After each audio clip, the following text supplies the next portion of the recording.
ओम साई राम। मेरे प्यारे बच्चे, जो तुम यह सोचते हो ना कि मैं तुम्हारी नहीं सुन रहा हूँ और ना ही मैं तुम्हारी बातों का जवाब दे रहा हूँ, और कभी कभी तो तुम्हें ऐसा भी लगता है कि क्या मेरे बाबा मेरे साथ हैं या नहीं, या फिर यह मेरे अंदर अंदर का यह वहम है।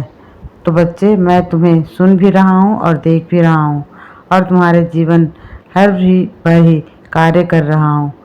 इसलिए सबूरी रखो। तुम्हारी बातों का जवाब नहीं दे पा रहा, लेकिन तुम सबूरी रखो। बहुत जल्द मैं तुम्हारे हर सवाल का जवाब दूंगा और तुम्हें यह सारी मुश्किलों को और संघर्षों से बाहर ले आऊँगा। मैं जानता हूँ बच्चे कि तुम अब थक गए हो, लेकिन बच्चे, अब वो दिन दूर नहीं जब तुम्हारी हर इच्छा पूरी होगी और जो सपने तुमने अपने जीवन में देखे हैं ना, वो सब पूरे होंगे। तुम्हारी खुशियों के दिन अब बहुत करीब है। इसलिए अब बाबा के कहे गए शब्दों पर विश्वास रखो।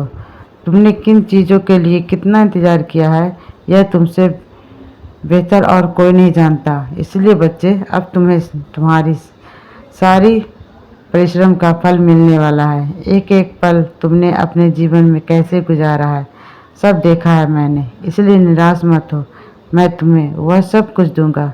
तुम्हारे जीवन में किसी भी चीज़ की कमी नहीं होने दूंगा।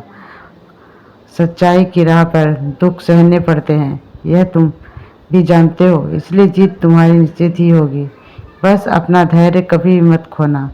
तुम्हें हर चीज़ तुम्हारी मिलेगी और ना ही कभी हार मानना, क्योंकि तुम अपने साईं के बच्चे हो, बहुत सशक्त हो। इसलिए तुम कभी भी डर नहीं सकते, क्योंकि मैं तुम्हारी ढाल बनकर तुम्हारे साथ खड़ा हूँ और हमेशा रहूँगा। मेरे बच्चे, हर इंसान को मालिक उसकी मेहनत का फल, उसके कर्मों का फल अवश्य देते हैं, लेकिन कुछ लोग धैर्य नहीं रख पाते हैं और हार मान लेते हैं, प्रयास करना छोड़ देते हैं और फिर किस्मत और मालिक को दोष देते हैं। लेकिन तुम कभी भी अपने जीवन में हार नहीं मानना, धैर्य के साथ में रहना। मैं तुम्हें जीवन को वो हर चीज़ दूंगा जिसकी वह तुम इच्छा रखते हो। बस धैर्य के साथ मेहनत करो, आगे बढ़ते रहो और जब कभी थक जाओ तो मेरा नाम स्मरण करके दोबारा से उठ और नाम जप करो। जब तुम्हें हर पल, हर क्षण नई ऊर्जा देगा। ये मेरा जाप जीवन की हर मोड़ पर मेरा एहसास तुम्हें कराएगा।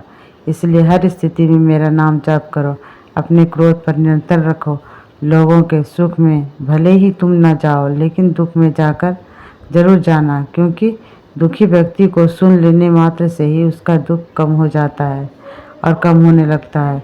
और सबके लिए प्रार्थना करो, सेवा भाव रखो और सबके साथ साथ खुद का भी ख्याल रखो।